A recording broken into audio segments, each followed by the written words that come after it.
हाँ जी, बिल्कुल जी क्लियर है जी, आवाज आपकी आप। आवाज क्लियर है। जी जी सर, आवाज़ क्लियर है। ओके।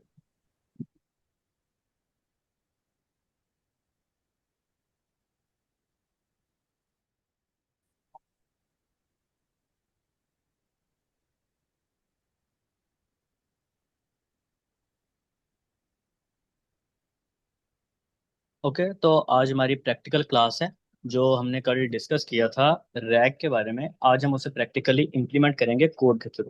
तो बिफोर मूविंग फॉरवर्ड, मैं कल का आपको थोड़ा आइडिया दे देता हूँ कि कल हमने क्या डिस्कस किया था। एक्चुअली कल हमने रैग में दो प्रॉब्लम्स डिस्कस की थी कि किस तरह हमारे पास कुछ प्रॉब्लम आती हैं, और उनका फिर हमने सॉल्यूशन भी डिस्कस किया था कि उसका क्या सॉल्यूशन हो सकता है। तो बस मैं आपको ओवरव्यू दूंगा उसका, एंड देन हम एक्चुअल इम्प्लीमेंटेशन की तरफ मूव करेंगे। तो हमने देखा था कि रैग में बेसिकली जब हम हमारे डॉक्यूमेंट्स में से आंसर रिट्रीव कर रहे होते हैं यूजिंग मॉडल्स, एंड उसमें हमारे पास मेजरली तीन तरह के इश्यूज आते हैं। या तो यूजर की क्वेरी बहुत एम्बिवियस होती है, एम्बिवियस मतलब वो बहुत कंफ्यूजिंग होती है, एक्चुअल क्लियर मीनिंग उसका डिफाइन नहीं होता, जिस वजह से जब मॉडल उसमें से टेक्स्ट को रिट्रीव करता है, चंक्स रिट्रीव करता है, तो वो एक्यूरेट चंक्स नहीं होते, तो रॉन्ग चंक्स हम रिट्रीव कर लेते हैं। एक प्रॉब्लम ये थी। दूसरी प्रॉब्लम थी कि जब चंक्स हम रिट्रीव कर रहे होते हैं तो ऐसा हो सकता है कि एक चंक में हमारे क्वेश्चन का आंसर ना हो, मे बी वो दो से तीन चंक्स में हो, और हम एक ही चंक जो सबसे ज्यादा हमें मीनिंगफुल लग रहा हो हम वो रिट्रीव कर रहे हैं उसमें से। तो उस केस में भी जब हम एलएलएम से या मॉडल से आंसर लेंगे तो वो भी क्लियर नहीं होगा, वो आंसर भी रॉन्ग होगा, उसमें हेलुसिनेशन होगी, या इवन मॉडल आंसर ही नहीं करेगा हमें उसका। तीसरी चीज हो सकती है कि वो मॉडल इररेलेवेंट चंक्स को अपनी उसके जो अकॉर्डिंग वो इररेलेवेंट चंक्स को उसमें से रिट्रीव कर ले, तो उस केस में भी हमारी जो आउटपुट है वो ठीक नहीं आएगी। अब इररेलेवेंट किस तरह आ सकते हैं, बेसिकली हम देख रहे थे कि वो सिमेंटिक मीनिंग की बेस के ऊपर चंक्स को रिट्रीव कर रहा था मॉडल उसमें से। तो अब अगर उसका जो सिमेंटिक मीनिंग है वो उसे गलत अंडरस्टैंड कर ले, तो भी हमारे आंसर करेक्ट नहीं हो सकते थे। तो इस केस में हमने देखा थे एक और अप्रोच हमने देखी थी हाइब्रिड सर्च की। हाइब्रिड सर्च में हम क्या कर रहे थे, हम दो डिफरेंट टेक्निक्स को, डेंस सर्च और स्पार्स सर्च को कंबाइन यूज कर रहे थे। हम डेंस सर्च भी यूज कर रहे थे जिसमें हम सिमेंटिक मीनिंग की बेस के ऊपर चीजें रिट्रीव कर रहे थे, और हम स्पार्स सर्च भी यूज कर रहे थे जिसमें हम एक्चुअल कीवर्ड की बेस पे चीजें रिट्रीव कर रहे थे, और उसके बाद हम वो दोनों चीजें मॉडल को देके उसमें से जो हमारी यूजर की क्वेरी थी उसका आंसर फाइंड कर रहे थे। तो बेसिकली आज हम यही सारी चीजें इंप्लीमेंट करेंगे विद कोड। तो आज का जो हमारी आज की जो लैब होगी वो बेसिकली हम ये सारी चीजें कवर करेंगे कि एक डॉक्यूमेंट में किस तरह हम टेक्स्ट को स्प्लिट कर सकते हैं, फिर हम उसकी चंकिंग किस तरह से करते हैं कि हम उसे चंक्स में किस तरह डिवाइड करते हैं, देन उसको हम एम्बेडिंग के थ्रू जो डेटाबेस में हम स्टोर करवाते हैं फॉर सिमेंटिक सर्च, वो हम किस तरह एम्बेडिंग्स किस तरह क्रिएट करेंगे। उसके बाद हम एक्चुअल उसे जब स्टोर करवाएंगे एज ए वेक्टर, तो हम उसे डेटाबेस में स्टोर किस तरह करवाएंगे। देन हम यूजर से एक क्यूरी भी लेंगे, और उन दोनों को कंबाइन करके जो हमें चंक्स रिट्रीव हुए होंगे और यूजर की जो क्यूरी होगी वो हम एक एलएलएम को देंगे, और उसके थ्रू हम उससे आंसर फाइंड करेंगे हमारे डॉक्यूमेंट्स में से। तो हम उसी की तरफ अब देखते हैं। ओके, सो ये हमारा कोड है। एक और बात, आपने जो भी ये कोड है या जिस तरह भी ये सारी चीजें लिखी हुई हैं आपने इनको मेमोराइज नहीं करना, आपने बस इसकी अंडरस्टैंडिंग करनी है। ये चीजें आप अब इसमें कुछ डिपेंडेंसीज हमने इंस्टॉल की हैं, आपने ये याद नहीं करनी कि ये डिपेंडेंसी है, हमने सेंटेंस ट्रांसफॉर्मर इसमें इंस्टॉल किया है, आपने स्पेलिंग्स वगैरह ऐसी चीजें नहीं आपने याद करनी। आप ये डॉक्यूमेंटेशन पर जाएंगे आपको वहाँ पे इजीली मिल जाएगा, डॉक्यूमेंटेशन भी मैंने इस नोटबुक में अटैच कर दी है, ये भी आपको मिल जाएगी। आपने बस चीज़ों को अंडरस्टैंड करना है कि वर्क किस तरह करती हैं और हम चीज़ें इंप्लीमेंट कर किस तरह से सकते हैं। ये चीज़ें विद टाइम जब आप प्रैक्टिस करेंगे तो आपको खुद ही क्लियर हो जाएंगी, कि आप ये याद होना शुरू हो जाएंगे, फिर आपको आपने बस अभी अंडरस्टैंड करना है। तो हम स्टार्ट में कुछ डिपेंडेंसीज इंस्टॉल करते हैं। डिपेंडेंसीज बेसिकली हम कुछ लाइब्रेरीज इंस्टॉल करते हैं जिनके अंदर हमारे पास ऐसे टूल्स होते हैं जिसके थ्रू हम ये सारी चीज़ें इंप्लीमेंट कर सकते हैं हमारे कोड में। तो हम सबसे पहले उन्हें इंस्टॉल करेंगे। वो इंस्टॉल होने के बाद हम उनको इंपोर्ट कर लेंगे हमारे कोड में, मतलब उन्हें यूज करने के लिए हम हमारी इस फाइल के अंदर ले आएंगे। अब एक और चीज, ग्रॉक हम मॉडल यूज कर रहे हैं फॉर फाइंडिंग आंसर। हम कहाँ पे आंसर फाइंड कर रहे हैं? बेसिकली जब हमने मॉडल को चंक दिए हमारे, उसमें से हमने उसकी चंकिंग भी कर ली, एम्बेडिंग भी कर ली, उसमें से हमने जो वेक्टर में से डेटा था वो रिट्रीव भी कर लिया। अब हम इस स्टेप तक आ गए थे। रिट्रीव करने के बाद अब हम हमारे जो रिट्रीव चंक्स हैं वो, और जो यूजर की क्यूरी थी, यूजर ने जो क्वेश्चन पूछा था वो, ये दोनों कंबाइन करके हम एक एलएलएम मॉडल को देते हैं, एक एलएलएम को देते होते हैं। और उससे जो आंसर हमें रिटर्न होता है वो हम यूजर को शो करवा देते हैं। अब इस प्रोसेस के लिए ये जो एलएलएम है ये हम एज ए ग्रॉक यूज कर रहे हैं। ग्रॉक के मॉडल्स हम यूज कर रहे हैं। अब ये ग्रॉक की एपीआई की लास्ट लैब में भी डिस्कस हुआ था। मैं अभी आपको फिर भी बता देता हूँ एक दफा कि आप किस तरह ले सकते हैं। ये बेसिकली लिंक भी मैंने इसी नोटबुक में अटैच किया है।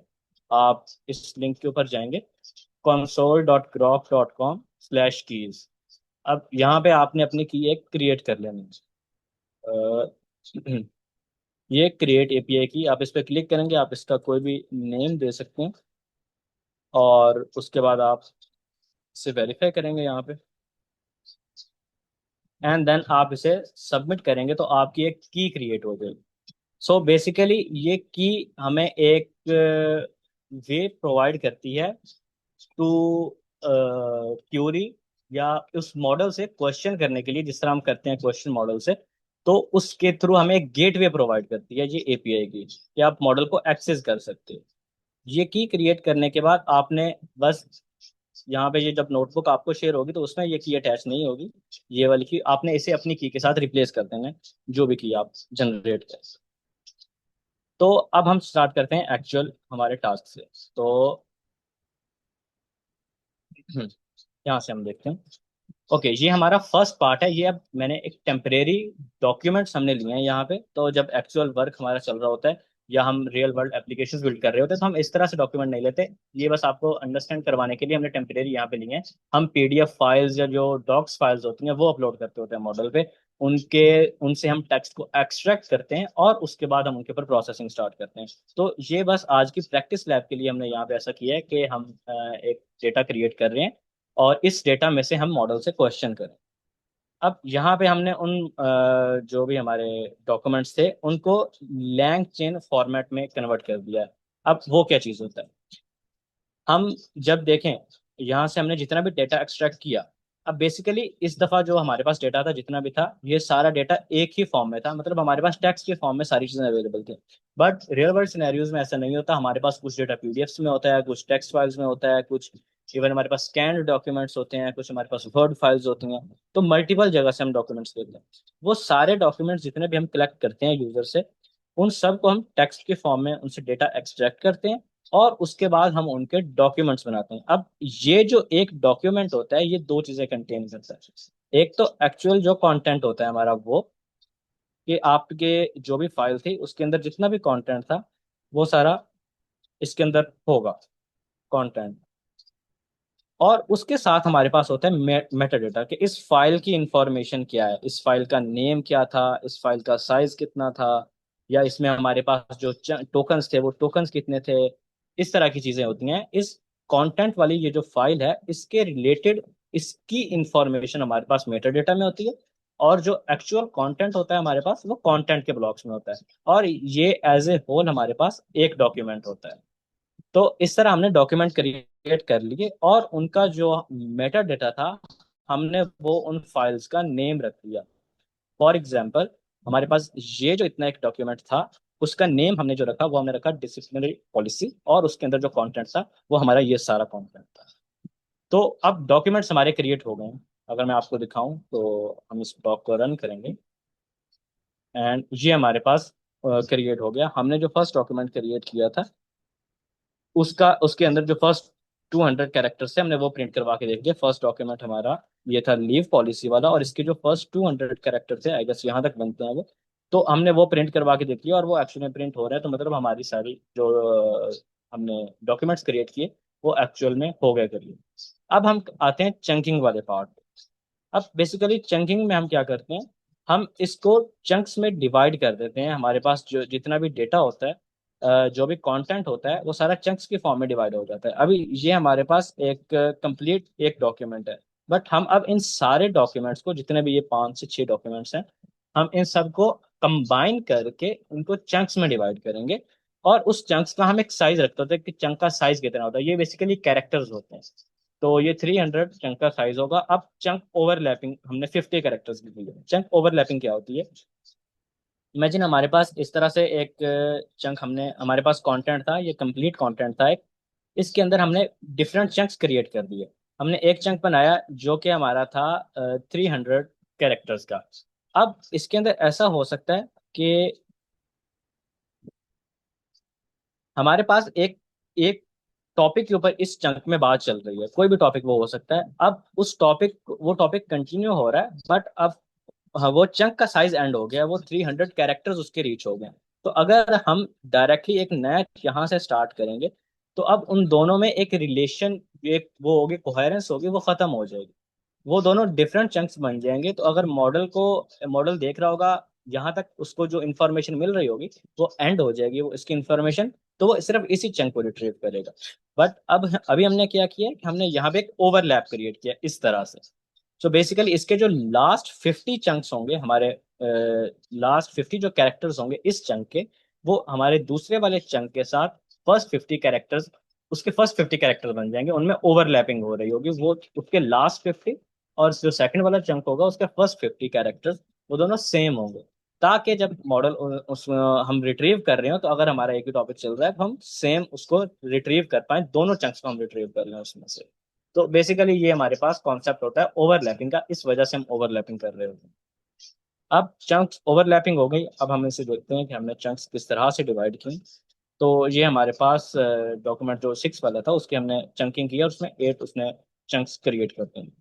अब हमारा मेन स्टेप जो आता है, जो हमने कल दो चीजें डिस्कस की थी, डेंस रिट्रीवल और स्पार्स रिट्रीवल। अब उससे पहले मैं आपको एक चीज दिखाना चाहता हूँ।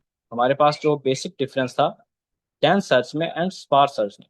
डेंस सर्च में हम क्या कर रहे होते हैं, हम जब यूजर से क्वेश्चन लेते हैं, या इवन हमारा जो पहले डॉक्यूमेंट होता है, हम उस डॉक्यूमेंट की एम्बेडिंग्स क्रिएट करते हैं। लाइक हमने यहाँ पे टेक्स्ट स्प्लिट किया, चंक किया, और उसके बाद हमने उसकी एम्बेडिंग्स क्रिएट कर दी। एम्बेडिंग्स बेसिकली वेक्टर्स होते हैं, नंबर्स के फॉर्म में हम एग्जाम्पल डेटा स्टोर करवाते हैं एम्बेडिंग। इस तरह से एम्बेडिंग्स में डेटा स्टोर होता है, यहाँ पे कोई भी नंबर होगा, और उसके बाद 3.4, और जो भी हमारे पास यूजर की तरफ से डेटा होता है, डॉक्यूमेंट्स होते हैं, हम उसको इस तरह वेक्टर्स की फॉर्म में, नंबर्स की फॉर्म में स्टोर करवाते हैं। अब एम्बेडिंग्स की फॉर्म में वो स्टोर हो गया, हमने उसके वेक्टर्स बनाए और उसको हमने वेक्टर डेटाबेस में स्टोर करवा दिया। अब उसके ऊपर हम सिमेंटिक सर्च या सिमिलैरिटी सर्च अप्लाई करते हैं, और उस बेस में हम करते हैं।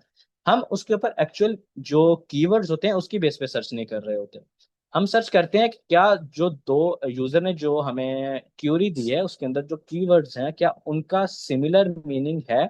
ऐसे जितने भी कीवर्ड्स या जितने भी चंक्स होंगे जिसमें हमें सिमिलर मीनिंग मिल रहा हो, इवन हमें एक्चुअल कीवर्ड्स नहीं मिल रहे होंगे उसके अंदर से, तो हम उन सबको रिट्रीव कर लेंगे। यहाँ पे मैंने इसकी एक एग्जांपल भी दी थी कि फॉर एग्जांपल अगर यूजर की क्यूरीज में एक कीवर्ड यूज होता है डेज ऑफ, तो अब हमारे डॉक्यूमेंट में कहीं भी डेज ऑफ का ऑप्शन नहीं है, बट कीवर्ड नहीं है। बट उसके अंदर हमने एनुअल लीव का एक कीवर्ड या एनुअल लीव के बारे में हमने बात की हुई है।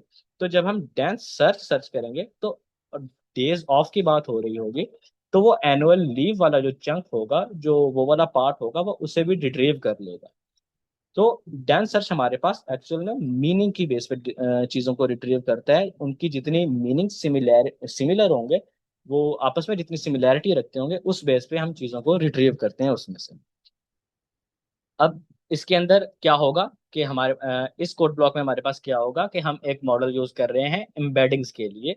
हम उससे एम्बेडिंग्स क्रिएट करेंगे। जितने भी हमारे पास डॉक्यूमेंट्स पड़े हुए हैं, हमारे पास 6 डॉक्यूमेंट्स हैं, हम इन सब के एम्बेडिंग्स क्रिएट करके इन्हें स्टोर करवा लेंगे हमारी डेटाबेस के अंदर। तो हमारे पास एक्चुअल में कितने स्टेप्स हो गए? हमने देखा कि हमने डॉक्यूमेंट क्रिएट भी किए, इस केस में हमने डॉक्यूमेंट खुद बनाए थे। हमने उनको टेक्स्ट के फॉर्म में स्प्लिट किया, उन सबको स्प्लिट कर लिया। देन हमने उनके चंक्स क्रिएट किए 300 कैरेक्टर्स के, और अब हमने उनकी एम्बेडिंग्स क्रिएट की। तो अगर मैं इनकी एम्बेडिंग्स क्रिएट करें हम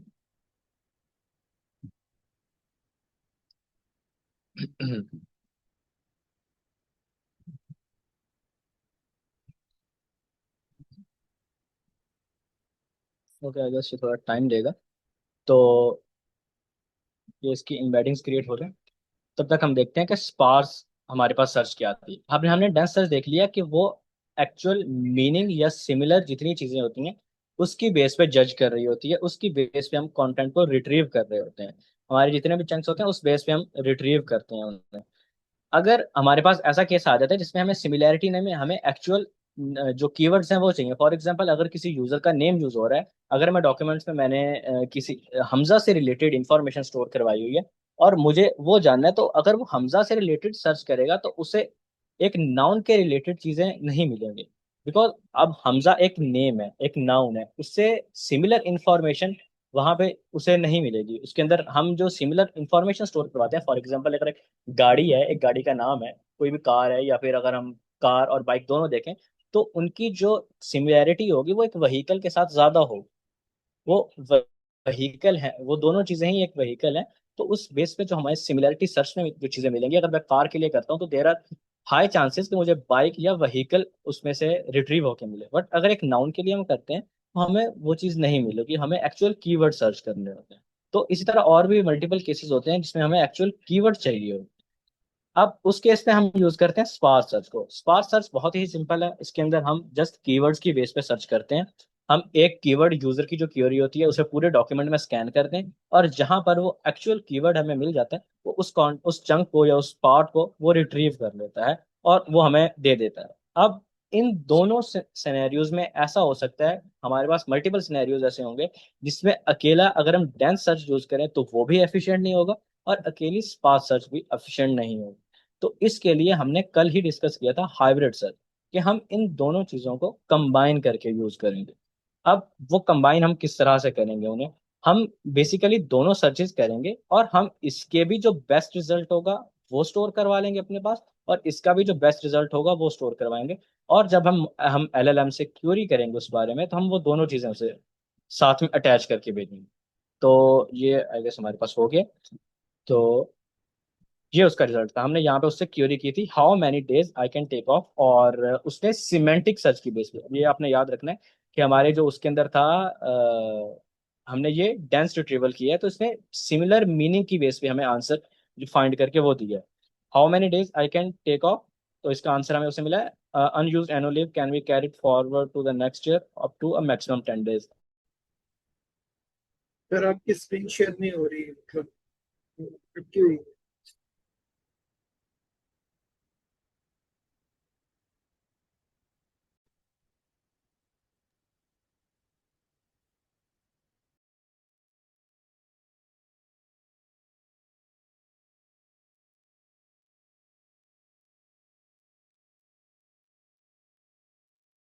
ओके, तो आप लोगों ने कहा था, आई गेस मैं लीव हो गया था शायद। अभी स्क्रीन विजिबल है आपको? जी सर, स्क्रीन विजिबल है और आप डेंस सर्च और स्पार्स सर्च पे थे। ओके, तो डेंस सर्च में हमारे पास ये जो रिजल्ट है वो हमारे पास आ गया। उसने रिट्रीव कर लिया। अभी आपने यहाँ पे एक चीज देखनी है, हमने उससे क्वेरी की how many days can I take off. अब हमारे जो डॉक्यूमेंट था उसमें मैंने आपको बताया कहीं भी हमने टेक ऑफ का वर्ड यूज नहीं किया था। बट जो हमें रिजल्ट मिला है वो कुछ ऐसे है कि unused annual leaves can be carried forward to the next year up to a maximum of 10 days. तो उसने खुद ही सिमिलर मीनिंग की बेस पे जज कर लिया कि जो टेक ऑफ है ये सिमिलर है एनुअल लीव के अकॉर्ड, एनुअल लीव से। तो उसने हमें ये वाला चंक रिट्रीव कर दिया, ऑल दो इसके अंदर बिल्कुल भी सिमिलर जो कीवर्ड्स है वो यूज नहीं है। जो टेक ऑफ था वो इस पूरे उसके जो रिट्रीव चंक आया है उसमें कहीं पर भी नहीं।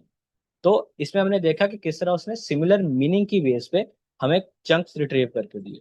अब नेक्स्ट हम स्पार्स रिट्रीवल की भी एक एग्जांपल देख लेते हैं कि अब हम इससे स्पार्स रिट्रीवल करेंगे।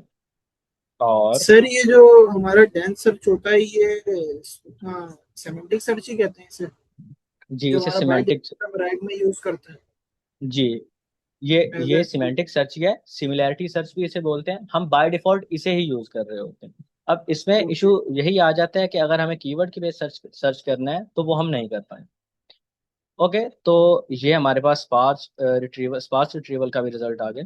तो इसके ऊपर हमने क्यूरी की थी, सिर्फ एक कीवर्ड हमने सर्च किया था हमजा खान, तो उससे रिलेटेड जितने भी वो कीवर्ड यूज हो रहे थे उसमें टॉप रिजल्ट्स में ये हमजा खान जिनमें इंक्लूड था वो उसने हमें रिट्रीव करके दे दी। अब हम देखते हैं कि हम इन दोनों को किस तरह यूज कर सकते हैं। तो बेसिकली ये हमारे पास हाइब्रिड सर्च इस तरह से वर्क करेगी कि जो भी यूजर क्यूरी होगी, हम उस क्यूरी को अब डेंस सर्च के लिए हमें उसे एम्बेडिंग्स में कन्वर्ट करना पड़ेगी। तो हम सिर्फ डेंस सर्च के लिए उसे एम्बेडिंग्स में कन्वर्ट करेंगे, और जितना भी हमारे पास एम्बेडेड डेटा होगा यूजर की तरफ से गिवन, हम उसके ऊपर उसमें से सर्च करेंगे। इस पार्ट में मैं इस पार्ट को आपको बता रहा हूँ। ये हमारा डेंस सर्च वाला पार्ट है, और सिमिलरली ये हमारा स्पार्स सर्च वाला पार्ट है। हम दोनों से टेक्स्ट जो चंक्स होंगे हमारे वो रिट्रीव करेंगे, और उनको हम स्कोर की बेस पे जज करेंगे। बेसिकली हम उसे पहले बता देंगे कि आपका इसका भी जो बेस्ट रिजल्ट होगा और इसका भी जो स्पार्स सर्च का भी जो बेस्ट रिजल्ट होगा, हम उन दोनों को एक स्कोर के बेस के ऊपर जज करेंगे, और उन दोनों को हम कंबाइन करके दोनों के जो जितने भी रिट्रीव्ड चंक्स होंगे, जो बेस्ट चंक होंगे, हम उनको कंबाइन करके मॉडल को भेजेंगे और हम उससे आंसर रिट्रीव करेंगे। तो जो इस एग्जांपल में हमने किया है वो हम 50-50 दोनों को यूज कर रहे हैं। हम जो उसमें से आ रहे हैं चंक्स डेंस सर्च से, उसको भी हाफ उसके बेस्ट यूज करेंगे, और जो हमारे पास स्पार्स सर्च में आ रहे हैं उसके भी हम जो हाफ हाफ चंक हम उसके भी बेस्ट चंक्स यूज करेंगे। तो अब हम इन दोनों के ऊपर देखते हैं कि ये किस तरह वर्क करेगी। जैसे पहले ही रन में ओके। तो अब हमने इससे क्यूरी किया what is the salary range for Hamza's team. अब देखो इस चीज में हमारे पास सैलरी रेंज एक क्वेश्चन, एक हमारे पास क्वेश्चन है, और हमजाज टीम एक अलग है। ये दोनों चीजें हमारे डॉक्यूमेंट्स में दो डिफरेंट जगह पर दो डिफरेंट डॉक्यूमेंट्स में वो प्रेजेंट है। अब अगर हम सिंपली वो करते सिमेंटिक सर्च करते तो उसमें हमजाज टीम में भी वो सही तरह से अंडरस्टैंड ना कर पाता, तो हमें वो गलत आंसर दे सकता था। या फिर अगर हम सिर्फ स्पार्स सर्च करते तो उसे सैलरी रेंज का मीनिंग क्लियर नहीं होना था, तो इस वजह से हमें उसका आंसर नहीं मिलना था। तो अब हमने दोनों चीजें यूज की हैं, तो इसलिए हमें इसमें हमने दोनों के बेस्ट चंक रिट्रीव किए, और वो दोनों दे के जब मॉडल को हमने क्यूरी की तो हमें पूरी टीम की जो सैलरीज थी वो पता लग गई। जूनियर इंजीनियर की ये सैलरी है, सीनियर इंजीनियर की ये है, और इस तरह टीम लीड या मैनेजर उनकी ये सैलरी। तो बेसिकली हमने क्या देखा कि अगर हम सिमिलर सिर्फ सिंपल डेंस सर्च को अलोन यूज करते हैं तो भी हमारे पास कॉन्टेक्स्ट जो है वो सही ना होने के चांसेस हैं, और स्पार्स सर्च अगर अलोन यूज करते हैं तो भी हमारे पास चांसेस हैं कि हमें सही कंटेंट नहीं मिलेगा। तो हमने इसलिए दोनों को यूज किया। अब कल हमने सर एक और ये भी। जी जी। ये हमारा जो स्पार्क हाइब्रिड सर्च है बिल्ट इन है लाइक सेमेंटिक सर्च, या हमें इसको मैन्युअली कोड के थ्रू करना पड़ेगा? ये हम मैनुअली कोड के थ्रू करते हैं, बट इसमें जो हमारे पास मैंने आपको बताया हमने लाइब्रेरीज यूज की हैं, तो उसमें ये हमारे पास सारी चीजें डिफाइंड है। तो एक्चुअल में हाइब्रिड सर्च को सर मैं ये इम्प्लीमेंट करने पूछ के रहा हूँ लिए कि आपने, आपको ये दो लाइनें बस लिखनी। ओके सर, आपने दोनों को क्या नाम है dense retriever and BM25 retriever दोनों को कंबाइन कर दिया एक लिस्ट के अंदर। जी। ओके सर, ये हम्म। सैम्पल रिट्रीवर लाइब्रेरी क्या करती है, थोड़ा बता दें? कौन से? ये है जी सैम्पल रिट्रीवर। इन सैम्पल ओके। ये आपने, ये इसमें हमारे पास जो हाइब्रिड रिट्रीवर है ये हमारे पास डिफाइंड है। इसमें हम इसके थ्रू यूज कर सकते हैं। एक्चुअल में पता है ओके। क्या होता है, जब अगर हम इन लाइब्रेरीज को यूज नहीं करें तो हमारे पास बहुत सी चीजें हमें मैनुअली इंप्लीमेंट करनी पड़ती हैं। हाँ तो हमें मैं इन सर वही लाइब्रेरीज बात में वो पूछ रहा था। बिल्ट इन मिल जाता है, जी इसलिए जी, हम इन्हें ये यूज पूछ रहा करते था। हैं ताकि हमारी जो कोड की कॉम्प्लिकेशंस है वो थोड़ी कम हो। जी। ओके। ये तो इन अब हम सैम्पलर आगे मूव नाम है करते हैं। लाइब्रेरी का? सर हमारा लाइब्रेरी का नाम, हाइब्रिड सर्च भी हो गया। सर लाइब्रेरी का नाम इन सैम्पलर है? जी, आपकी आवाज कट गई। लाइब्रेरी का नाम इन सैम्पलर जी, है सर? इंसैम्बलर रिट्रीवर। ये ओ, आपको मैं फाइल भी शेयर कर दूंगा। जी जी। लाइब्रेरी का नाम इंसैम्बलर नहीं है, लाइब्रेरी में हमारे पास एक क्लास डिफाइंड है, उसका नाम है ensembler. Okay okay library sir. तो हम LangChain use. Okay okay sir. ये कोड नोटबुक भी आपके साथ शेयर हो जाएगी, आप लोग इसे देख सकते हैं। कोई फर्दर आपका क्वेश्चन हो तो आप वो भी नेक्स्ट क्लास में या नेक्स्ट लैब में डिस्कस कर सकते हैं। ओके। तो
ओके, तो अब हम देखते हैं साइटेशंस क्या होती हैं।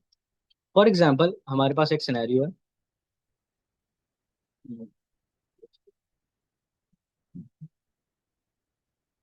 ओके, हमने मॉडल से एक क्यूरी की और उसमें हमने हमने मॉडल से क्यूरी की, हमने उसमें उससे कोई भी क्वेश्चन पूछा। अब उससे हमें उससे जो रेलेवेंट चंक्स थे या जो भी आंसर था वो हमें रिट्रीव करके बता दिया मॉडल ने। अब हम किस तरह ये जज कर सकते हैं कि जो हमारे पास रिट्रीव्ड आंसर आया है वो हमारे डॉक्यूमेंट्स में से ही आया है, मॉडल ने अपनी तरफ से उसमें से कोई चीज़ ऐड नहीं की। तो वो हम किस तरह से जज कर सकते हैं? अब उसके हमारे पास दो तरीके होते हैं। हम एक तो साइटेशंस यूज करते हैं। साइटेशंस ये होता है कि मॉडल को हम स्पेसिफिकली बताएंगे कि जो भी हमें कंटेंट वो रिजल्ट में प्रोवाइड करेगा, जो भी बेसिकली रिजल्ट आएगा, उस रिजल्ट के साथ वो हमें बताएगा कि ये उसने किस डॉक्यूमेंट में से या किस फाइल में से रिट्रीव किया है। फाइल नेम या कोई भी डेटा उस फाइल से रिलेटेड, हम बेसिकली फाइल नेम या डॉक्यूमेंट का नेम जो है वो उससे इंस्ट्रक्शंस में लिखते होते हैं। तो जो भी रिजल्ट आएगा उसमें वो हमें बताएगा कि ये किस फाइल में से रिजल्ट रिट्रीव हुआ है। अब इस बेस पे हम जज कर सकते हैं कि जो भी हमारा कंटेंट आया है वो हमारी इस फाइल में से आया है। या अगर हमने जज ना भी करना हो, हमने वैसे ही हमारी फाइल्स के अंदर सर्च करना हो कि ये इंफॉर्मेशन किस फाइल में पड़ी है, तो भी हम इस तरीके को यूज कर सकते हैं। इसे हम कहते हैं साइटेशंस। तो साइटेशन में बेसिकली क्या होता है कि हमारे पास जो मॉडल होता है वो हमें रिटर्न करता है सोर्स भी हमारे उस आंसर के साथ। हम इसे दो तरह से यूज कर सकते हैं। जो भी हमारे चंक्स रिट्रीव्स होते हैं उसके साथ हम उनको मॉडल को जब भेज रहे होते हैं, लार्ज लैंग्वेज मॉडल को, तो हम उससे साथ इंस्ट्रक्शंस में लिख के भेजते हैं कि हमें इसके सोर्सेज भी लिस्ट करने हैं। तो ये हमने एक प्रॉम्प्ट लिखी है इसमें, जो हम मॉडल को भेजेंगे हमारे रिट्रीव्ड चंक के साथ। मतलब साइटेशन से पहले तक हमारा ये वाला पार्ट कंप्लीट हो चुका होता है। जब हम साइटेशन या बात कर रहे होते हैं एलएलएम को भेजने की, तो उससे पहले तक हमने चंक्स रिट्रीव कर लिए होते हैं। ये हमारा पार्ट यहाँ तक कंप्लीट हो गया होता है। अब हमारे पास रेलिवेंट चंक्स हैं, अब भले वो हमने हाइब्रिड सर्च से यूज एक्सट्रैक्ट किए हैं या फिर हमने वो सिर्फ डेंस सर्च से किए हैं या सिर्फ स्पार्स सर्च से, जो भी केस हमने यूज किया हमारे पास चंक्स रेलिवेंट आ गए हैं। अब उन चंक्स को जज करने के लिए उन चंक्स के जो हमें सोर्सेज हैं, उस जो चंक्स के लिए जो हमें आंसर मिलेगा वो किस डॉक्यूमेंट में आया है, ये जानने के लिए हम साइटेशन यूज करते हैं। तो वो हम सिर्फ जो मॉडल होता है उसे इंस्ट्रक्शन में लिख के भेजते हैं। तो बेसिकली हम क्या कर रहे हैं यहाँ पे, ये हमने प्रॉम्प्ट लिखी जो हम हमारे चंक्स के साथ अटैच करके मॉडल को भेजेंगे, और उसमें हमने उसे मेंशन किया है कि हमें 7 सोर्स भी लिस्ट करके देने हैं। इस तरह से इस फॉर्मेट में वो हमें आंसर रिटर्न करेगा। वो आंसर हमें आंसर होगा जो भी उसका हमारी क्यूरी और चंक्स के रेलिवेंट जो उसे आंसर मिलेगा वो बताएगा, और जिस सोर्स से वो आंसर उसने रिट्रीव किया होगा वो आंसर हमें बताएगा। तो अगर हम इसे रन करें, बस इसमें चेंज किया था।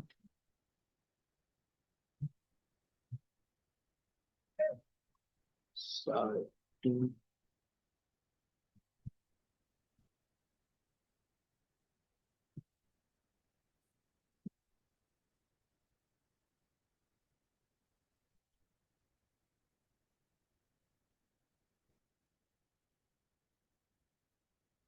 ओके, तो इससे मैंने पहले आई गेस ओपन एआई के लिए बनाया था और अभी हम ग्रॉक से काम कर रहे हैं, तो इस वजह से एरर दे रहे हैं। तो बेसिकली जब हम इसमें इस तरह से वो करते होते हैं, क्यूरी करते हैं मॉडल से, तो हमें वो साथ सोर्सेज भी लिस्ट करता है। ये मैं आपको करेक्ट करके इसका जो सिंटेक्स होगा ग्रॉक के अकॉर्डिंग वो आपके साथ ये फाइल शेयर कर दूंगा, आप लोग इसे चेक कर लीजिएगा। अभी अगर हम करेंगे तो हमें टाइम लग जाएगा काफी। तो ये मैं आपके साथ करेक्ट करके भेज दूंगा। तो बेसिकली जो हमें आंसर रिटर्न होगा इस कोड के थ्रू साइटेशंस में, वो इस फॉर्मेट में होगा कि हमारा जो रिजल्ट होगा, आंसर होगा, वो आंसर में आएगा, और यहाँ पर मॉडल ने हमें सोर्सेज में वो फाइल्स मेंशन हो गई, लाइक वो वैलिड पॉलिसी वाला हमारा एक डॉक्यूमेंट था, या इस तरह जिस भी डॉक्यूमेंट से उसने वो किया होगा रिट्रीव, वो हमें उस डॉक्यूमेंट की उस डॉक्यूमेंट का या उस फाइल का नेम बता देगा। सर एक अब दफे से कोड थोड़ा एक्सप्लेन कर देंगे आप? मतलब जी किस मैं तरह कोड से भी हमने explain- साइटेशंस को साइटेशन टेक्निक को ओके, ये हम यहाँ पे पहले प्रॉम्प्ट लिख रहे हैं। ये देखें, इस तरह से हमारे पास एक्चुअल में प्रॉम्प्ट है। हमारे पास ये लिखा होगा answer the following using the context below, और इसमें हम कॉन्टेक्स्ट यहाँ पे ऐड करेंगे। अब कॉन्टेक्स्ट वो चंक्स हैं जो हमने रिट्रीव की। ओके, अब कॉन्टेक्स्ट ये एक हमारे पास वेरिएबल होगा जो हमारे पास जब हम इसको भेज रहे होंगे मॉडल को, तो इस कॉन्टेक्स्ट की जगह पे हमारा एक्चुअल कंटेंट आ जाएगा जो हमने रिट्रीव किया। और इसी तरह हम क्वेश्चन उसे साथ बताएंगे कि ये क्वेश्चन है, और इस क्वेश्चन की जगह पे ये जो करली ब्रैकेट्स लगी हैं यहाँ पर एक्चुअल क्वेश्चन आ जाएगा, यूजर ने जो क्यूरी की होगी वो आ जाएगी। इसी तरह हमने उससे बोला कि फॉर्मेट किस में आंसर रिटर्न करना है, वो आंसर लिखेगा कीवर्ड, और उसके आगे जो भी आंसर होगा वो आएगा, और इस तरह वो सोर्सेज लिखेगा, और जितने भी सोर्सेज होंगे वो आए। अब इसमें हमारे पास जब हम उसे डॉक्यूमेंट भेज रहे हैं, हम उसे दो चीजें भेज रहे हैं। सोर्स जो भी हमारा होगा वो मेटा डेटा में हमारे पास स्टोर होता है हमारे डॉक में। मैंने आपको बताया था स्टार्ट में जब हम डॉक्यूमेंट्स को हमारे पास जितने भी वो थे हम उन्हें डॉक्यूमेंट की फॉर्म में बना रहे होते हैं, तो हम उसके साथ मेटा डेटा अटैच करते हो। इस फॉर्म था हमारे पास। हम यहाँ पे मेटा डेटा अटैच करें किस तरह, हम सोर्स लिख रहे हैं, ये एक की वैल्यू पेयर की बेस में हम उसे स्टोर कर रहे हैं। हम इसमें सोर्स लिखेंगे और आगे उसका नेम लिख देंगे जो भी हमारे पास वो होगा, टॉपिक का नेम होगा या फाइल का नेम। बेसिकली हम ये फाइल्स को ट्रीट कर रहे हैं और ये उन फाइल्स के नेम। ओके, तो इस तरह हम उसे बताएंगे। सर आप वहाँ पे ये as a meta data pass कर रहे हैं उसको। जी, हम उसको as a meta data pass कर रहे हैं उसके अंदर, तो मॉडल हमारा तो मेटा डेटा भी रीड कर सकेगा और हमारा कंटेंट भी रीड कर सकेगा। तो वो उस बेस पे हमें रिटर्न जब करेगा तो वो मेटा डेटा ही हमें रिटर्न कर देगा कि आपका ये वाला जो आंसर है वो इस मेटा डेटा से आया है, और उसी मेटा डेटा में हमारे पास फाइल का नेम है। ओके। और सर वो आप प्रॉम्प्ट में पास कर रहे हैं जो जी, हम वो हमारे प्रॉम्प्ट में पास कर।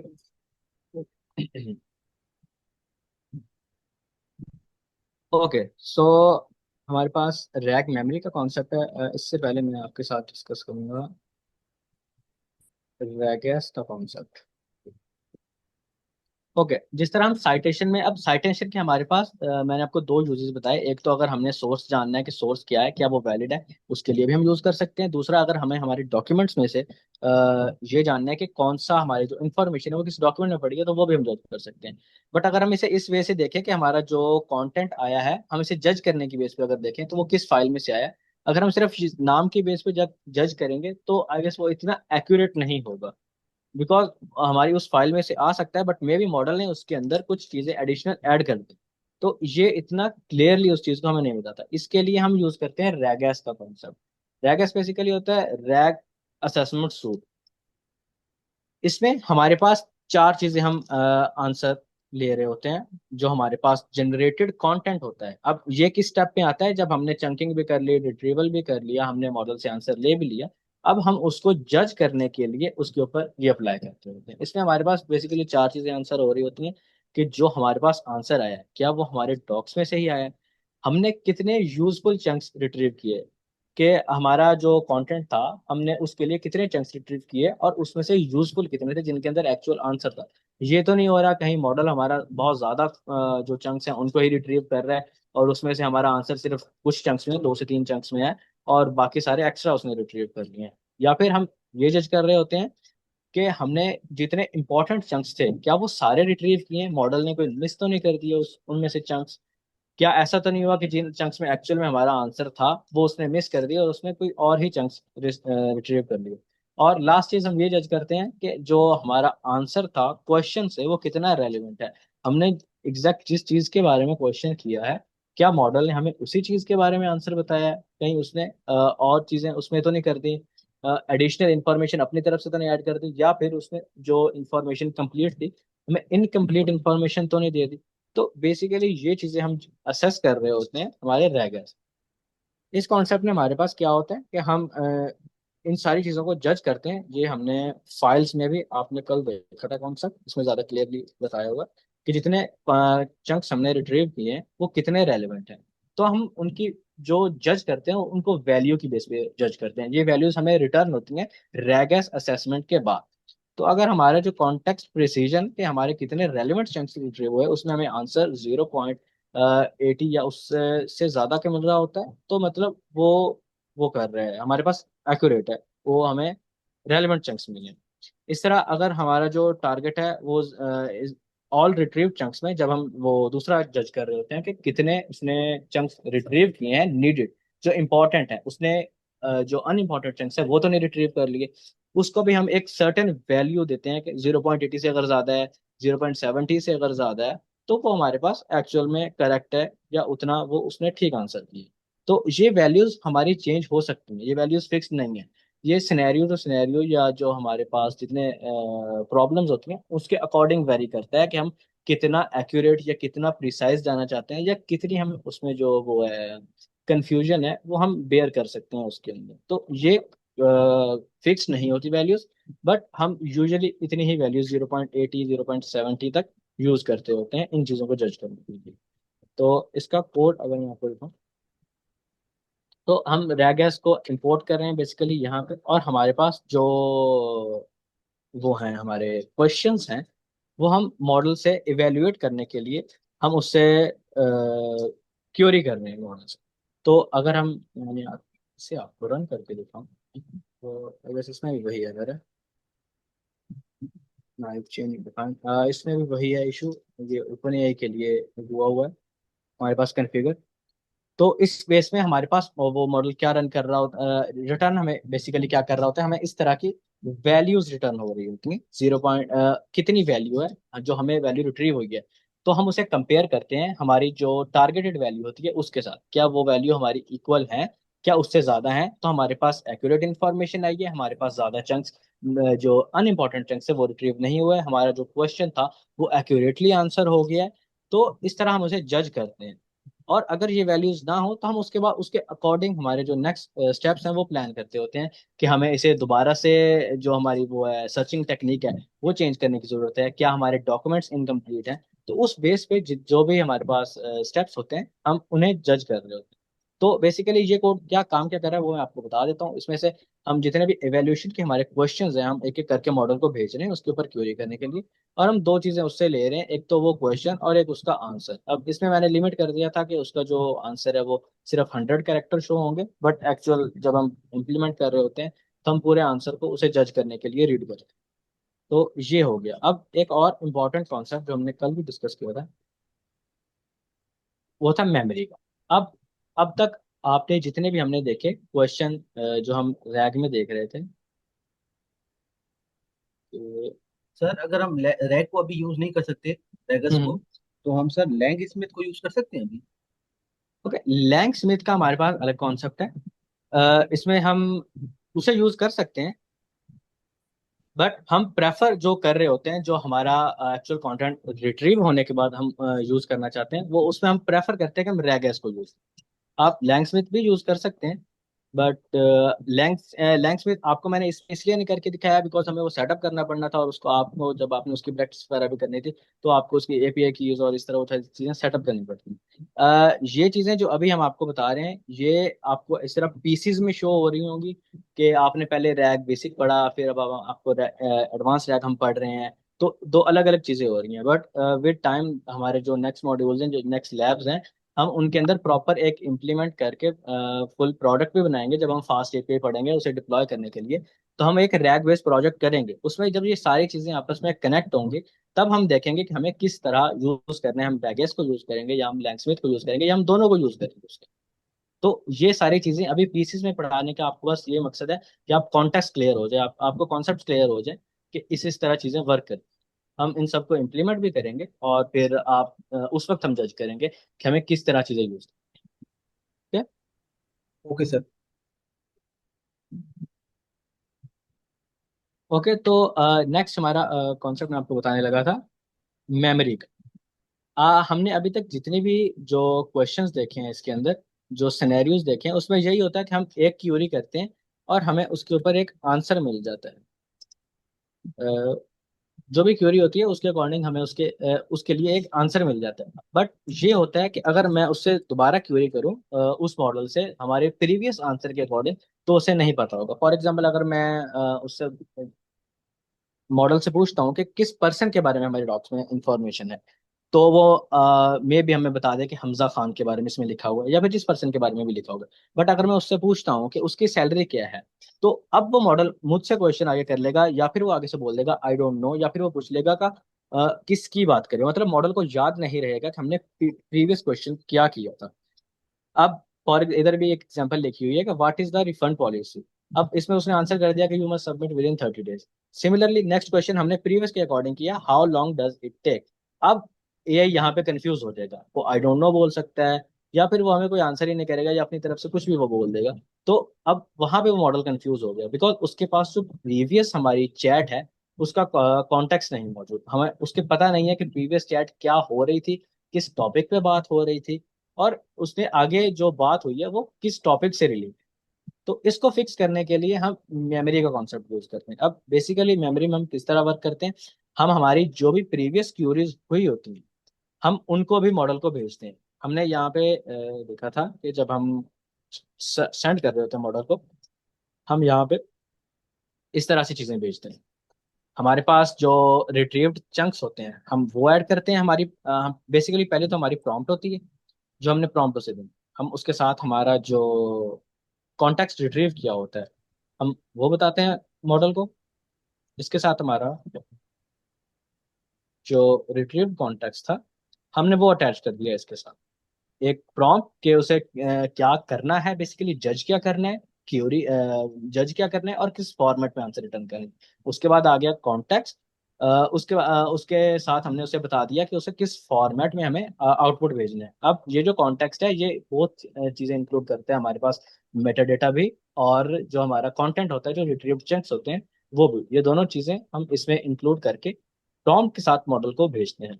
अब अब हम थर्ड चीज नेक्स्ट क्या करेंगे, हम मॉडल को हमारी जो प्रीवियस चैट हुई होती है जो हमने यूजर ने क्यूरीज की होती है हम वो भी अटैच करते हैं फॉर कॉन्टेक्स्ट, ताकि उसे पता चल सके कि क्या क्या बात अब तक हुई है, किस टॉपिक पे बात हो रही थी, और उसे जो नेक्स्ट क्यूरी पूछी है वो किस टॉपिक से रेलेवेंट है। तो अब हम इस तरह करेंगे कि हम जो हमारी प्रॉम्प्ट होगी उसके साथ हम चंक्स को या जो हमारा कंटेंट होगा उसके साथ साथ हम प्रीवियस जितने भी मैसेजेस या जो हमारी क्यूरीज के आंसर्स, क्वेश्चन एंड आंसर्स दोनों अटैच करके एक क्यूरी बना के हम मॉडल को भेजेंगे और उसके अकॉर्डिंग अब वो हमें आंसर करेगा। तो इस तरह से हम इम्प्लीमेंट करते हैं मेमोरी का एक कॉन्सेप्ट। दफा दोबारा रिपीट कर दिएगा। जी। तो देखें हमारे पास ना पहले प्रॉब्लम क्या थी, आप पहले प्रॉब्लम को अंडरस्टैंड करें। हमारे पास पहले था कि हमने मॉडल से एक क्यूरी की, मैंने किसी चीज के बारे में उससे पूछा, उसने मुझे उसका आंसर दे दिया। अब अगर मैं दोबारा उसी चीज के बारे में एक नया क्वेश्चन पूछूंगा तो मॉडल को पता नहीं होगा। इमेजिन हमने उससे क्वेश्चन किया वही एक पर्सन के बारे में कि इस डॉक्यूमेंट में किस पर्सन से के बारे में बात हो रही है, उसने हमें बता दिया हमजा खान के बारे में। अब मैं उससे मॉडल से पूछता हूँ कि इसकी सैलरी कितनी है या वो किस टीम में काम करता है। तो अब मॉडल कंफ्यूज होगा कि मैं किसकी बात कर रहा हूँ, उसके अंदर जो किसी में टीम की बात कर रहा हूँ, मैं किस पर्सन की बात कर रहा हूँ, बिकॉज मैंने उसका नाम नहीं लिया, मैंने हमजा खान स्पेसिफिकली मेंशन नहीं किया। तो अब मॉडल कंफ्यूज हो जाएगा, उसके पास हमारे प्रीवियस मैसेजेस जो हैं उनकी मेमोरी नहीं होती। आपने अगर चैट जीपीटी यूज किया है तो आपको पता होगा कि जब हम एक हर क्वेश्चन के बाद नेक्स्ट क्वेश्चन करते हैं तो उसे प्रीवियस का कॉन्टेक्स्ट पता होता है। तो वो इसी तरह से होता है, उसे पता होता है। बट हमारे अभी तक जितना भी हमने रैग इम्प्लीमेंट किया है उसके अंदर हमने देखा है कि हमारे पास उसका कॉन्टेक्स्ट नहीं होता मॉडल। तो इस चीज को इम्प्लीमेंट करने के लिए हम मेमोरी यूज करते हैं, मेमोरी का कॉन्सेप्ट यूज करते हैं। अब मेमोरी का कॉन्सेप्ट वर्क किस तरह से करता है, किस तरह हमारा मॉडल याद रखेगा कि हमने पिछली जो बात उससे की थी वो क्या बात थी या वो किस टॉपिक पे थी। तो हमने देखा था कि हम जब मॉडल को क्यूरी भेज रहे होते हैं, क्यूरी सेंड कर रहे होते हैं, तो हम एक प्रॉम्प्ट लिखते हैं कि कि इसके साथ मैंने एक कॉन्टेक्स्ट अटैच किया है, उसमें मेटा डेटा भी है, और इसके अकॉर्डिंग इस कॉन्टेक्स्ट में से आंसर कर दो, और अगर आंसर नहीं है इसके अंदर तो आई डोंट नो या फिर इस तरह बता दो कुछ। तो वो एक प्रॉम्प्ट हो गया, हम प्रॉम्प्ट लिखेंगे। प्रॉम्प्ट के साथ हमारे जो एक्सट्रैक्टेड चंक्स होंगे हम वो साथ मेंशन करते होते हैं। ये काम अब तक हमने किया था, हम एक्सट्रैक्टेड चंक्स और प्रॉम्प्ट भेज रहे थे मॉडल को। अब इस चंक्स के साथ हमारा यहाँ पे मेटा डेटा भी साथ ही होता है। तो ये काम इतना हमारे पास हो रहा था अब तक, हमारी प्रॉम्प्ट और ये वाला काम। बट अब हमने इसमें एडिशनल चीज ऐड करनी है मेमोरी के लिए। अब मेमोरी के लिए हम क्या उसमें ऐड करेंगे, हिस्ट्री। हमारी जितनी भी चैट हुई है, जिस जो यूजर ने क्यूरीज पूछी थी और उसके अकॉर्डिंग हमें जो आंसर मिला था, हम वो सारी क्यूरीज और उनके आंसर्स अटैच करके एज ए हिस्ट्री या एज ए मेमोरी उस प्रॉम्प्ट में अटैच करके मॉडल को भेजेंगे। तो अब मॉडल के पास क्या क्या चीजें जाएंगी, एक प्रॉम्प्ट होगी, एक्सट्रैक्टेड चंक्स मेटाडेटा उस फाइल का, वो दोनों चीज़ें होंगी और हिस्ट्री भी उसके पास होगी। तो अब मॉडल को पता होगा कि मैंने लास्ट क्वेश्चन उससे क्या पूछा था और ये किस टॉपिक के ऊपर बात चल रही है। तो अब वो मॉडल हमें ज़्यादा एक्यूरेटली आंसर कर पाएगा अगर मैं उसे एक क्लियर क्वेश्चन नहीं भी पूछता तो। सर फिर इस तरह से तो अच्छा तो कॉन्टेक्स्ट सर विंडो। यहाँ पर जी सर। हमारे ऊपर जो एक्सपेक्टेड चंक होंगे, जो हमारे चंक्स जी जी। होंगे, वो हमारी जो करंट क्वेरी होगी। फॉर एग्जांपल मैंने इससे पूछा कि मेरा नाम, फॉर एग्जांपल कोई भी मैंने फर्स्ट प्रॉम्प्ट पूछी, फर्स्ट आंसर क्वेश्चन करा, उसने रिस्पॉन्स दिया। फिर दूसरा हम्म मैंने उस पहले ही क्वेश्चन से रिलेटेड उससे पूछा। तो वो जो ये जो एक्सपेक्टेड चंक्स हैं, ये जो दूसरा क्वेश्चन होगा उसकी बेसिस पर जो रिट्रीव हुए हुए चंक होंगे वो होंगे ना ये। आपकी आवाज़ डिस्ट्रैक्ट हो गई एंड में। सर हमने उससे क्वेश्चन किया। जी जी। Sir wait. देखें ये ना इस तरह हो रहा होता सर है। मेरा क्वेश्चन, सर सॉरी हम्म सर, मेरा क्वेश्चन ये था कि देखें, बेसिकली हमारा हमने पहला क्वेश्चन पूछा रैक सिस्टम से, उसने रिस्पॉन्स कर दिया। और दूसरा हम्म आके जब हमने उससे क्वेश्चन पूछा, तो ये जो रिट्रीव चंक्स हैं, ये एक्सट्रैक्टिव चंक्स हैं हमारे पास मेटा डेटा, ये दूसरे क्वेश्चन की बेसिस पे जो रिट्रीव हुए हैं, ये वो वाले चंक्स होंगे या फिर ये प्रीवियस जो चंक्स होंगे वो होंगे? नहीं नहीं, ये हमारे दूसरे क्यूरी के अकॉर्डिंग जो होंगे वो चंक्स होंगे। Okay okay. और इसके साथ सिर्फ हिस्ट्री हम अटैच करेंगे प्रीवियस क्यूरी की, ताकि उसे बस पता ओके हो कि प्रीवियस ये क्वेश्चन हुआ था। ओके, सब सेम रहेगा, बस वो हम यहाँ पे हिस्ट्री ऐड कर देंगे। हिस्ट्री ऐड कर देंगे। Okay okay. अच्छा सर, ये हिस्ट्री जो हम ऐड करते हैं, जी। ये हिस्ट्री हम ये इस तरह से तो ये बढ़ती चली जाएगी, और ये फिर क्या हम समराइज फॉर्म में ऐड करते हैं या एग्जैक्टली exactly. यही बात मैंने आगे डिस्कस करनी थी। ये हिस्ट्री अब देखें, हमारे पास एक दो तीन मैसेजेस होंगे तो हिस्ट्री कम होगी, हम साथ भेज सकते हैं। बट अगर ज़्यादा हो जाएगी तो हमारे पास कॉन्टेक्स्ट विंडो फुल हो सकती है, या फिर मॉडल इतनी ज़्यादा को रीड ही नहीं करेगा हिस्ट्री को। तो फिर हम उसे कॉम्पैक्ट करते होते हैं, बेसिकली हम उसे समराइज करते होते हैं। हम वो हिस्ट्री जो होती है, अब एक इसमें लिमिट सेट की होती है हमने कि 15 क्यूरीज के बाद या 20 क्यूरीज के बाद वो सारी जो हमारी हिस्ट्री है वो कॉम्पैक्ट होगी, समराइज होगी, और फिर वो आगे चलेगी। तो इसलिए जब आप इवन चैट जीपीटी से भी बात करते हैं तो आपने पहले 10-15 मैसेजेस में उसके पास सारा कॉन्टेक्स्ट होता है। बट जब हम आगे बहुत ज़्यादा मैसेज कर लेते हैं, इमेजिन आपने 50 से 60 क्यूरीज कर ली, अब अगर आप फर्स्ट वाले 2-3-4 मैसेजेस की बात करेंगे तो वो एक्यूरेट आंसर नहीं कर पाएगा। उसके पास कॉन्टेक्स्ट होगा कि ये बातें हुई थी चैट में, बट वो मे भी कुछ रॉन्ग आंसर करे। वो इसीलिए होता है क्योंकि हम उसकी जो हिस्ट्री होती है उसे कॉम्पैक्ट कर देते होते हैं। Okay okay. सर। तो इसी तरह हमने यहाँ पे जो प्रॉम्प्ट है, इसको रीराइट करवाने के लिए, अब अगर ये वर्क करे तो इसमें जो अब हमने प्रॉम्प्ट लिखी है कि हमने चैट हिस्ट्री का भी इसे साथ बताया है कि ये चैट हिस्ट्री थी इस तरह, इसके इसके अकॉर्डिंग एक फॉलो अप क्वेश्चन है और उसको इसने आंसर करना है जो हमारी हिस्ट्री थी उसको कॉन्टेक्स्ट में लेते हुए। अच्छा सर, तो ये हिस्ट्री जो है, ये जी हिस्ट्री जी। कहाँ सेव होगी? ये डीबी में सेव होगी या कैशे में सेव होगी या फिर डिस्क में? नहीं, ये हिस्ट्री जब हम उसे भेजते हैं, लाइक आपने जो भी क्यूरी हमारी सेंड होगी, हम उसके अकॉर्डिंग हिस्ट्री क्रिएट करके उस मॉडल को साथ क्यूरी के साथ भेजते हैं। देखें, हमने इसे स्टोर करके रखा नहीं है डेटाबेस में, हम स्टोर करवाते हैं जब हम एम्बेडिंग्स क्रिएट करते हैं। क्या आपका जो यूजर का क्वेश्चन होता है आप उसे वहां पे कर रहे होते हो किसी तरह स्टोर कर रहे होते हो? नहीं, वो हम जो प्रॉम्प्ट होती है उसके टाइम पे बस उसे भेजते होते हैं। सिमिलर हम सही। हिस्ट्री को उसमें स्टोर नहीं करवा रहे डेटाबेस में। हमें जब क्यूरी करनी है हम उसी टाइम पे सारी जो वो प्रीवियस हमारे पास होता है क्यूरीज, हम उसके अकॉर्डिंग उसे बस साथ अटैच करके भेजते हैं। डेटाबेस में हम अटैच मीन्स आप करवाते हैं हमारी शॉर्ट टर्म एम्बेडिंग। मेमोरी की बात कर रहे हैं, आई थिंक। जी जी। Exactly exactly। सर फिर ये कैशे में सेव होगी ना? जी जी, ये कैशे में ही सेव होगी उसमें। ओके। मीन्स वो टेम्परेरी डेटाबेस में हम होगी नहीं। जब तक वो। जी वो टेम हमारी चैट चल रही होगी तब तक वो करेगा। ओके। तो इस तरह हमारा ये मेमोरी का कॉन्सेप्ट वर्क करता है। तो मेमोरी का बेसिक आपने बस ये याद रखना है कि जो मेमोरी हमारे पास वर्क कर रही होती है उसमें हम साथ हिस्ट्री अटैच करके भेज रहे होते हैं। ये नहीं है कि इसमें कुछ मॉडल के पास डेटाबेस का या ऐसा कुछ एक्सेस है कि वो प्रीवियस चीज़ें रीड कर रहा है, या हमारे इवन जो एलएलएम है उसके पास एक्सेस है। एलएलएम के पास हमारे कोई एक्सेस नहीं होता मेमोरी का। ये मेमोरी जो हमारी हिस्ट्री होती है ये हम साथ ही भेज रहे होते हैं हमारे प्रॉम्प्ट के साथ, ताकि बस उसे कॉन्टेक्स्ट रहे। एलएलएम के पास हमारी जो पर्सनल चैट होती है इसका एक्सेस, पर्सनल जो हिस्ट्री होती है इसका एक्सेस नहीं होता। Okay sir. सर इसका ओके। कोड। हाँ, कोड, ये जो फाइल है ये मैं आपके साथ ग्रॉक के अकॉर्डिंग करके चेंज करके इसको, ताकि ये रन कर रही हो सही तरह से, कर दूंगा। आप इसे, हाँ, आप लोग इसे वो कर लीजिएगा, प्रैक्टिस कर लीजिएगा। आपका इसमें कोई फर्दर क्वेश्चन हो तो वो आप नेक्स्ट लैब में भी डिस्कस कर सकते हैं, हम उसमें डिस्कस कर लेंगे। और आई गेस हमारे रैक के कॉन्सेप्ट इसी वीक तक थे। नेक्स्ट हम और हमारे कॉन्सेप्ट स्टार्ट होंगे, फिर उसके बाद हमने डिप्लॉयमेंट वाले फेज में भी जाने, तो वो जिस तरह भी होगा हम डिस्कस करेंगे। बाकी जितनी भी चीज़ें इसमें यूज़ होंगी, डॉक्यूमेंटेशन का भी मैंने लिंक दे दिया, अगर आपने वो रीड करना है कि ये चीज़ें किस तरह काम करती हैं। अगेन, आपने मेमोराइज नहीं करनी ये चीज़ें, आपने बस जो कॉन्सेप्ट्स हैं उनकी अंडरस्टैंडिंग करनी है कि इस तरह ये चीज़ें वर्क करती हैं। कोड ये आप कॉपी सर पेस्ट भी कर सकते हैं, वहाँ से ये सारी डिपेंडेंसीज रिजॉल्व होती हैं।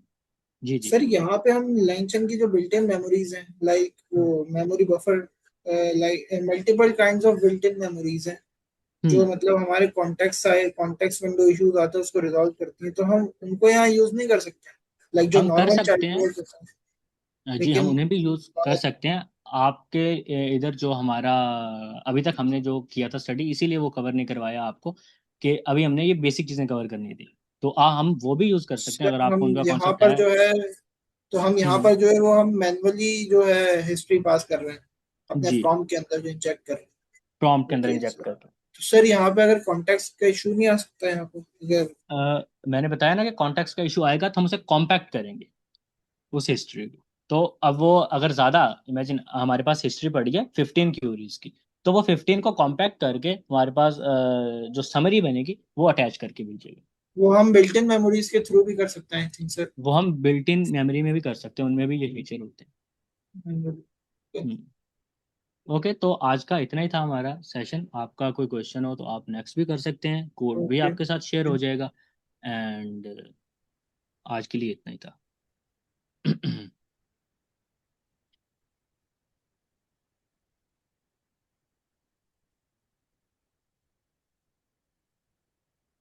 अच्छा सर, क्यूरी एक्सपेंशन का हमने एस्पेक्ट नहीं देखा।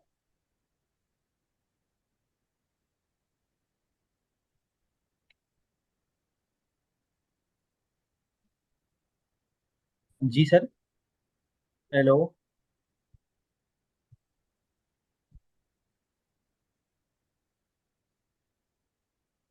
जी सर, आवाज आ रही।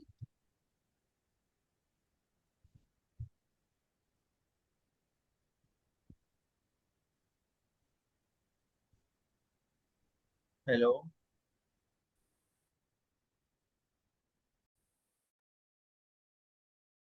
हेलो।